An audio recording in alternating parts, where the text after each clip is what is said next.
ते नमः। नमस्कार भक्तों, स्वागत है आप सभी का आपके अपने चैनल भक्ति भाव टीवी 1 पर। मंगलवार का दिन संकट मोचन हनुमान जी की कृपा पाने का सबसे पावन दिन है। आज के इस विशेष अंक में हम आपके लिए लेकर आए हैं हनुमान जी की अपार महिमा से भरी वो पौराणिक कथा जिसे सुनने मात्र से जीवन के बड़े से बड़े संकट टल जाते हैं और सूनी गोद भर जाती है। आज आप जानेंगे कि कैसे एक भक्त वृद्धा की कठिन परीक्षा लेकर पवन पुत्र ने उसे दर्शन दिए, कैसे मंगलदेव ने रत्नावली के पति को पुनर्जीवित किया और भगवान शिव ने माता पार्वती को राम नाम की अनमोल महिमा समझाई। साथ ही आज हम श्रवण करेंगे मंगला गौरी व्रत की वो अद्भुत कथा जिसने मृत्यु के मुख से एक बालक को वापस खींच लिया। तो हृदय में बजरंगबली का ध्यान धरिए और पूरी श्रद्धा के साथ श्रवण कीजिए आज की ये दिव्य मंगल व्रत कथा। ओम श्री हनुमते नमः। आप सभी का आपके अपने चैनल भक्ति भाव टीवी 1 में बहुत बहुत स्वागत है। आज मंगलवार को सुनिए हनुमान जी की कथा। एक नगर में एक वृद्धा रहती थी। उसका एक ही पुत्र था। उस वृद्धा की हनुमान जी पर बहुत गहरी आस्था थी। वो हर मंगलवार का व्रत रखती थी और हनुमान जी की पूजा आराधना करती थी। एक बार हनुमान जी ने अपनी भक्तिनी उस वृद्ध महिला की श्रद्धा का परीक्षण करने का विचार किया।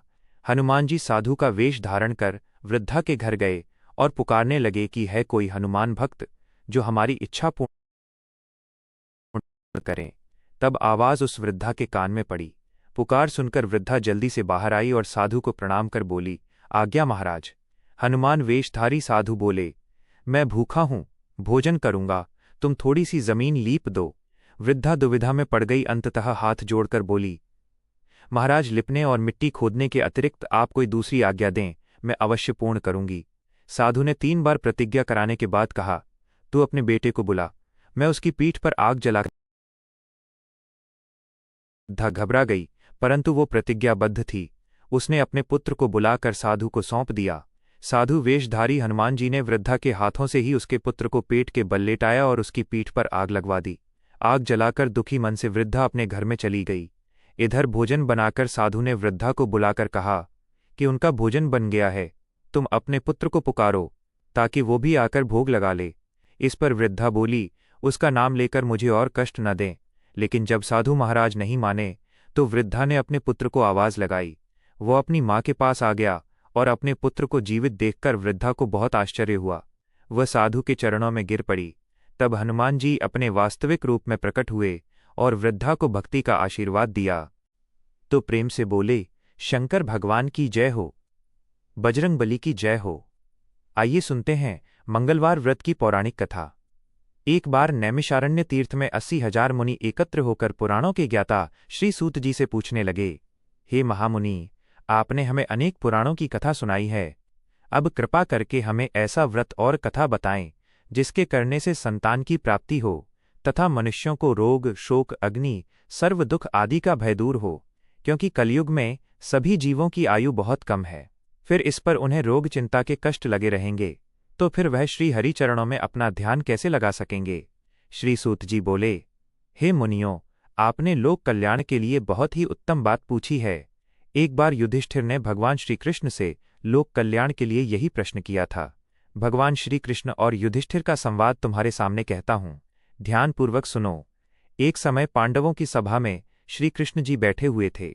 तब युधिष्ठिर ने भगवान श्री कृष्ण से प्रश्न किया, हे प्रभु नंदनंद गोविंद, आपने मेरे लिए अनेकों कथाएं सुनाई हैं। आज आप कृपा करके ऐसा व्रत या कथा सुनाएं जिसके करने से मनुष्य को रोग चिंता का भय समाप्त हो और उसको पुत्र की प्राप्ति हो। हे प्रभु, बिना पुत्र जीवन व्यर्थ है। पुत्र के बिना मनुष्य नरकगामी होता है। पुत्र के बिना मनुष्य पितृ ऋण से छुटकारा नहीं पा सकता और न ही उसका पुण्यक नामक नरक से उद्धार हो सकता है। अतः पुत्रदायक व्रत बताएं। श्री कृष्ण भगवान बोले, हे राजन, मैं एक प्राचीन इतिहास सुनाता हूं, आप उसे ध्यानपूर्वक सुनो। कुंडलपुर नामक एक नगर था। उसमें नंदा नामक एक ब्राह्मण रहता था। भगवान की कृपा से उसके पास सब कुछ था, फिर भी वो दुखी था। इसका कारण यह था कि ब्राह्मण की स्त्री सुनंदा के कोई संतान नहीं थी। सुनंदा पतिव्रता थी, भक्तिपूर्वक श्री हनुमान जी की आराधना करती थी। मंगलवार के दिन व्रत करके अंत में भोजन बनाकर हनुमान जी को भोग लगाने के बाद स्वयं भोजन करती थी। एक बार मंगलवार के दिन ब्राह्मणी गृह कार्य की अधिकता के कारण हनुमान जी को भोग नहीं लगा सकी, तो इस पर उसे बहुत ही दुख हुआ। उसने कुछ भी नहीं खाया और अपने मन में प्रण किया कि अब तो अगले मंगलवार को ही हनुमान जी को भोग लगाकर अन्न और जल ग्रहण करूंगी। ब्राह्मणी सुनंदा प्रतिदिन भोजन बनाती, श्रद्धापूर्वक पति को खिलाती, परंतु स्वयं भोजन नहीं करती और मन ही मन श्री हनुमान जी की आराधना करती थी। इसी प्रकार 6 दिन गुजर गए और ब्राह्मणी सुनंदा अपने निश्चय के अनुसार भूखी प्यासी निराहार रही। अगले मंगलवार को ब्राह्मणी सुनंदा प्रातःकाल ही बेहोश होकर गिर पड़ी। ब्राह्मणी सुनंदा की इस असीम भक्ति के प्रभाव से श्री हनुमान जी बहुत प्रसन्न हुए और प्रकट होकर बोले, सुनंदा, मैं तेरी भक्ति से बहुत प्रसन्न हूँ, तू उठ और वर मांग। सुनंदा अपने आराध्य देव श्री हनुमान जी को देखकर आनंद की अधिकता से विवल होकर श्री हनुमान जी के चरणों में गिरकर बोली, हे प्रभु, मेरी कोई संतान नहीं है, कृपा करके पुत्र और कन्या प्रदान करें, आपकी अति कृपा होगी। श्री महावीर जी बोले, तेरी इच्छा पूर्ण होगी, तेरे एक कन्या पैदा होगी, उसके अष्टांग प्रतिदिन सोना दिया करेंगे। इस प्रकार कहकर श्री महावीर जी अंतर्ध्य हो गए। ब्राह्मणी सुनंदा बहुत हर्षित हुई और समाचार अपने पति से कहा। ब्राह्मण देव कन्या का वरदान सुनकर कुछ दुखी हुए, परंतु सोना मिलने की बात सुनी तो बहुत प्रसन्न हुए। उन्होंने विचार किया कि ऐसी कन्या के साथ मेरी निर्धनता भी समाप्त हो जाएगी। श्री हनुमान जी की कृपा से वह ब्राह्मणी गर्भवती हुई और 10वें महीने में उसे बहुत ही सुंदर पुत्री प्राप्त हुई। यह बच्ची अपने पिता के घर में ठीक उसी तरह से बढ़ने लगी जिस प्रकार शुक्ल पक्ष का चंद्रमा बढ़ता है।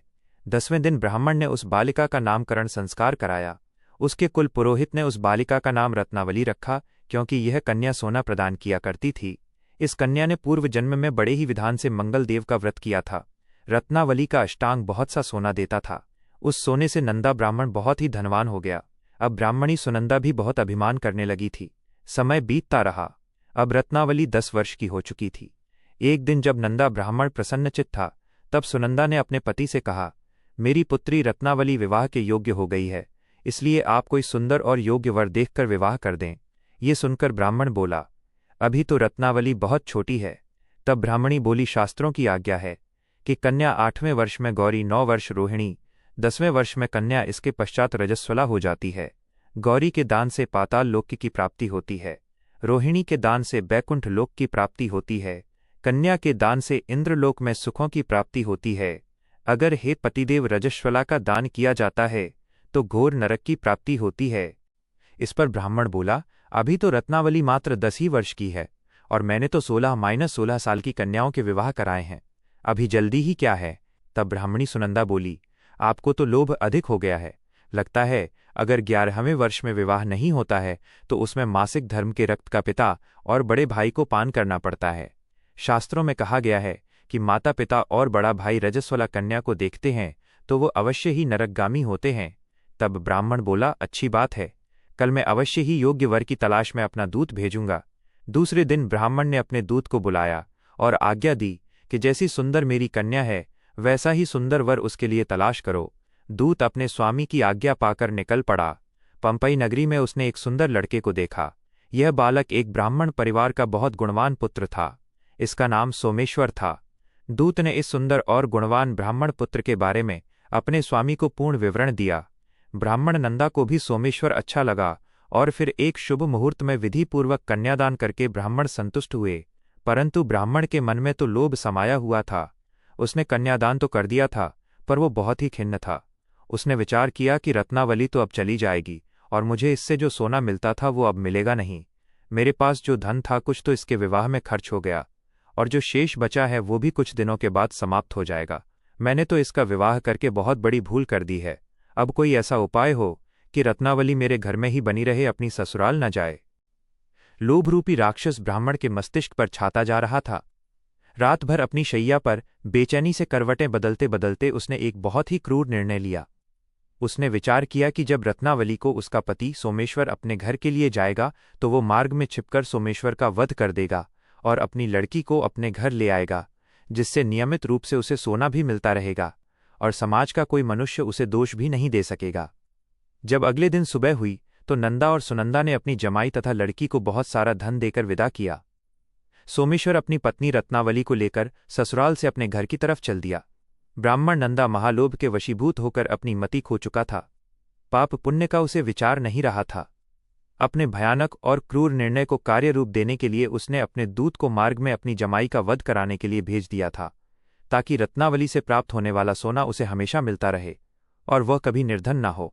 ब्राह्मण के दूत ने अपने स्वामी की आज्ञा का पालन करते हुए उसके जमाई सोमेश्वर का मार्ग में ही वध कर दिया। समाचार प्राप्त कर ब्राह्मण नंदा मार्ग में पहुंचा और रोती हुई अपनी पुत्री रत्नावली से बोला, हे पुत्री, मार्ग में लुटेरों ने पति का वध कर दिया है। भगवान की इच्छा के आगे किसी का वश नहीं चलता है। अब तू घर चल, वहां पर ही रहकर शेष जीवन व्यतीत करना। जो भाग्य में लिखा है वही होगा।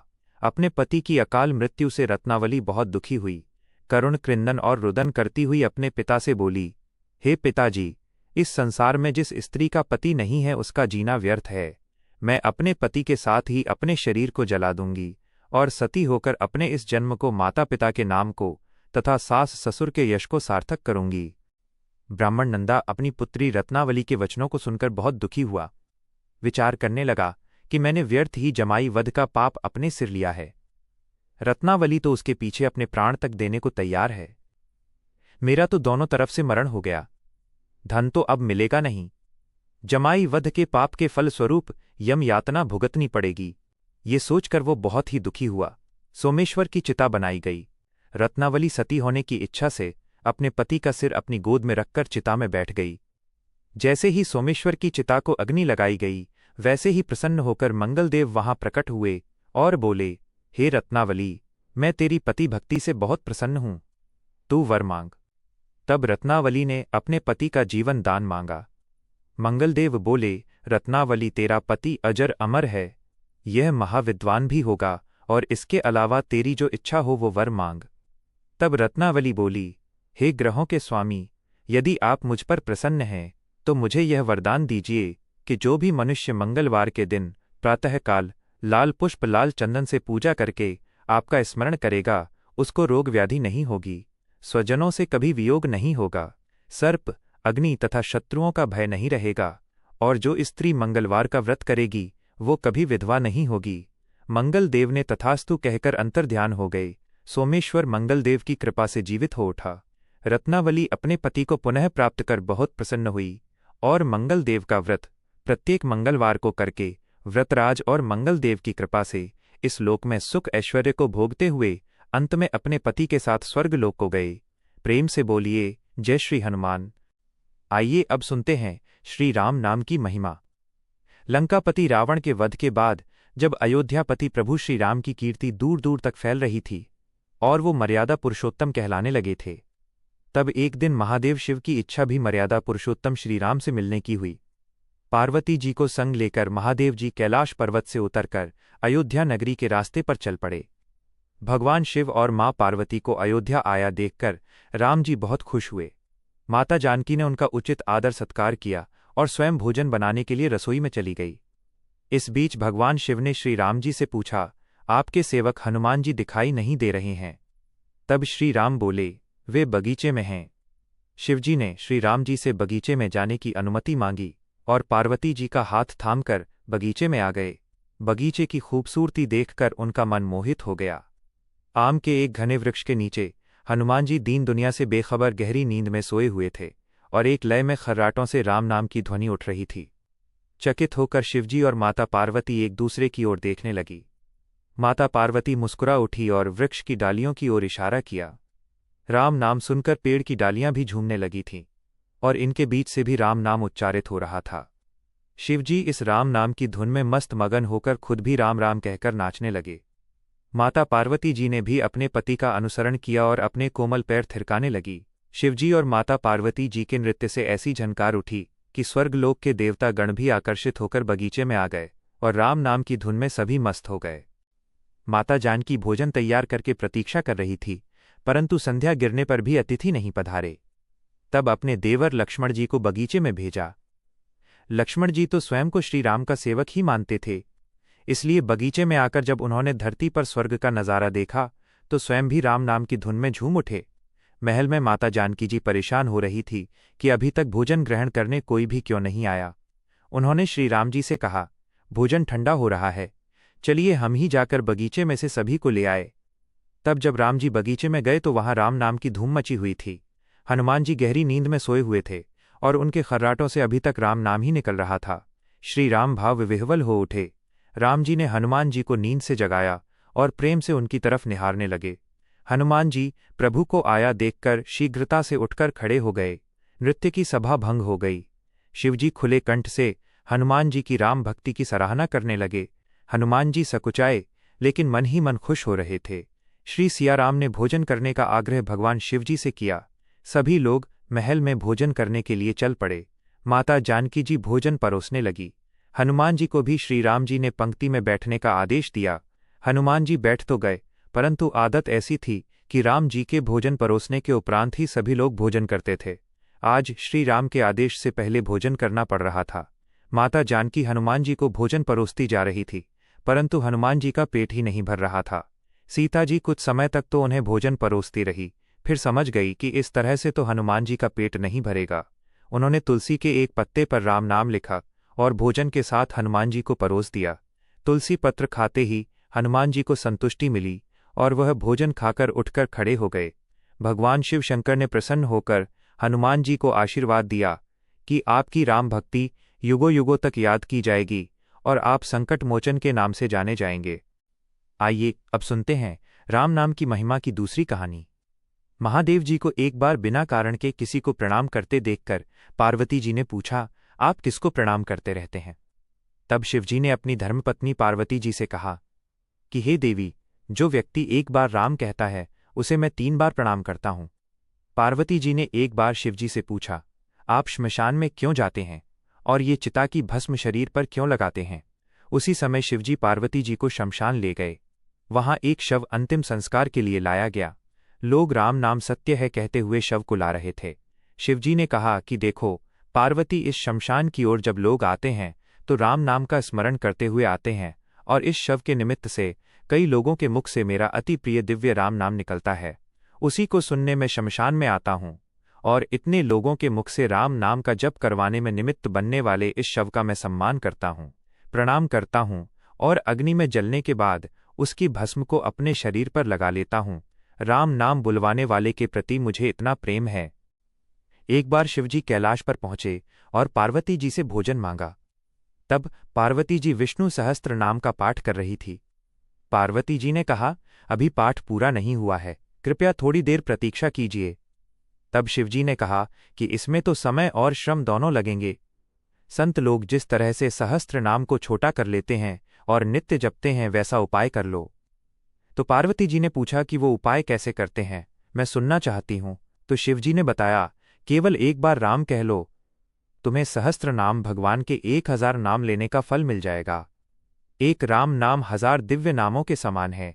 तब पार्वती जी ने वैसा ही किया। भगवान बोले, श्री राम राम रामेति रमे रामे मनोरमे, सहस्त्र नाम तत्तुल्यम राम नाम वरान्ने। यह राम नाम सभी आपदाओं को हरने वाला, सभी संपदाओं को देने वाला दाता है, सारे संसार को विश्राम या शांति प्रदान करने वाला है, इसलिए मैं इसे बार बार प्रणाम करता हूँ। भवसागर की सभी समस्याओं और दुखों के बीजों को भूंज के रख देने वाला, समूल नष्ट कर देने वाला, सुख संपत्तियों को अर्जित करने वाला, यमदूतों को खदेड़ने वाला केवल राम नाम का जप है। इसलिए प्रयासपूर्वक स्वयं भी राम नाम जपते रहना चाहिए और दूसरों को भी प्रेरित करके राम नाम जपना चाहिए। इससे अपना और दूसरों का तुरंत कल्याण हो जाता है। यही सबसे सुलभ और अचूक उपाय है, इसलिए हमारे देश में प्रणाम राम राम कहकर किया जाता है। आइए अब सुनते हैं बिल्व वृक्ष की महिमा। एक बार नारद, प्रेम से बोलिए बजरंगबली की जय। भक्तों, आशा है कि हनुमान जी की ये दिव्य कथा आपके जीवन के सभी संकटों को हर लेगी। अगर आपको ये कथा पसंद आई हो तो वीडियो को लाइक करें और ऐसी ही अन्य पौराणिक कथाओं के लिए अपने चैनल भक्तिभाव टीवी 1 को सब्सक्राइब करना न भूलें।